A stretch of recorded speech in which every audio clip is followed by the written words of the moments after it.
I'm Cousin Ed. Looks like I found a calm spot here at Woodstock 99 among some friends backstage, Creed, and a very special guest. Why don't you guys introduce yourselves to the world, because they're all watching right now. I'm Scott Stapp. Robbie Creeder. Robbie Krieger from The Doors. Creeder from The Doors. Welcome, man. Oh, it is We're Krieger, going to talk about what you're doing here in a minute. Go ahead. Mark Tremonti. Brian Marshall Bates. Scott Phillips. Well, welcome to what's being called probably the concert of our lifetimes. Do you feel that maybe we've lost faith in humanity and that this will be the concert of our lifetimes? Because I don't know if I'm safe to say that we've peaked here. You know, I want to know that there's something bigger and better in my future. I mean, do you feel that this is going to be the concert of our lifetimes? I think there'll be more. Something bigger? Yeah, I think there will be. Is this the peak will be in year 2000, I think. Another one in 2000? I heard another Woodstock in 5 years, so hopefully you guys will all get a chance to come back and attend that. Is this, Creed-wise, is this the biggest amount of people you've ever played for? Actually, it is. We 80,000 like 2 weeks ago, right? Yeah. Or a week ago. Yeah. So that was the biggest, and then Right. and then this one. Where was that one at? It was in Germany, was it? It was in Milton Keynes, Milton right Keynes. outside of London. Yeah. So, Yeah. in comparison, how long have you been here, first of all? When did you get to Woodstock 99? Half Yeah. hour ago? So you really can't compare this yet to what had happened in Germany with 80,000 people. Yeah, exactly. Oh, well, you're in for a real treat. Now, Robbie, how many? What's the biggest crowd you've played for? And Isle of Wight, I forget how many was there, but I think it was over 100,000. But like I was saying, after like 30,000 or so, it's all the same because you can't see that far back. You know? doesn't make a difference. No added pressure when you know there's like 250,000 people and 20 million people watching nationwide. Yeah, maybe a little worldwide. bit. Yeah, maybe a little bit. I'm not trying to add any pressure. I'm not trying to make you nervous. You're going to go up on stage with these boys tonight, am I right? Yeah, that's going to be great. Are you going to do any? Can you give me some insight? Any particular songs? Will there be some Doors covers? Well, might be. Yeah, we're going to do Riders on the Storm for sure, which is one that these guys do on stage. They have been doing it for the last month or so. And maybe Roadhouse. We're just gonna have a big jam session, man. We're gonna do a little Creed, little Doors, little jam with Robbie Creeder, and have a good time. It's I mean, Krieger, it must be Krieger. a true honor to Krieger, that was a joke I was making. Creed, get it? You're Krieger. messing me up, man. I mean, it must be an honor, for you guys just to play with him, but also to be the guys that are bringing some Doors to Woodstock 99 to this, incredibly Well, they weren't huge here the fan. first time, and they should have been, so it's like they should be Yeah, here we now. blew it the first time.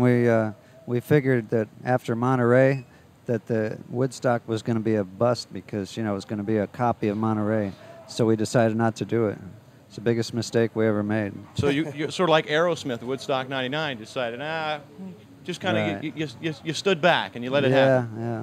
Well, glad you're going to be able to make up for it tonight. Yeah, that's going to be great. Now, you guys, the CD is going crazy for how many years now? I don't know how many hits you have, but maybe you'll be able to afford to buy some bottled water out there. But what about the new CD? I mean, is something in the making? I don't mean to sound greedy, but Yeah, when we get actually, new Creed? we are finishing up the mix right now. The scheduled release date's September 28th, if all goes well. And there'll be a new Creed album out this year, and we're starting our tour again in September.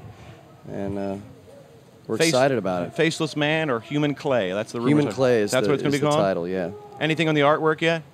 Yeah. I still remember My Own Prison, and then that guy kind of reminds me of one of these guys out here at Woodstock 99, kind of kneeled down upset that the porta potties are full. And any idea what it's going to look like yet? Yeah, we got it all done, man. Looks like the mud people out there. Yeah, you'll just have to wait and see. I mean, it's pretty cool. We're excited about it. We're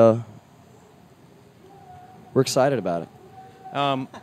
A lot of people seem to confuse you guys with a Christian band, and that's not all true, or? No, I think they just didn't know what to make of us because of some of the lyrical topics that I spoke about. Right.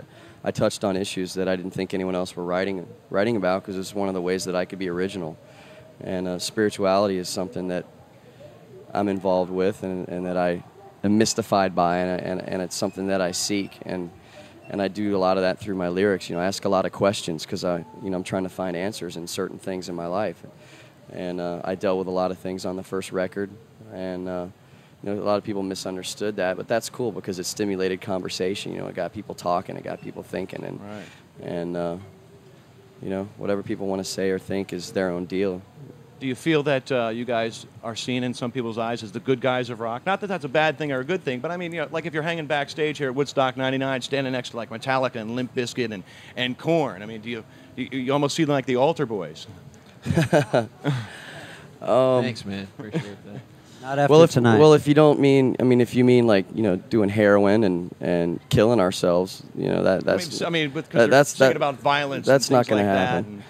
Well, I mean, there's a lot more important things to talk about. Right, you know, I mean, positivity. think about what the first Woodstock was all about. You know, it was a voice for a generation. It was a bunch of young people who wanted change and was against violence and was promoting love and against war and wanted change in their government, and they used music as their voice. Well, I was real dissatisfied with the music at the time when we came out, and I wanted to write and be involved in something that had something to say and was very passionate and could maybe stimulate some change. And so it's almost like going back to how things used to be. You know, it's like music with substance is much more important to me than music with no meaning. Right. And I mean, it is art, and you know, that's why we do what we do. We have a lot to say, and we think that we don't want to hold our generation like short, like they don't think anymore, you know, or they don't think that they're empowered to make change, because they are. They just don't have a voice. You know, music's no longer a voice for these people, and you know, hopefully we can help point that in a different direction. Live backstage, Woodstock '99 with Creed. I'm Cousin Ed.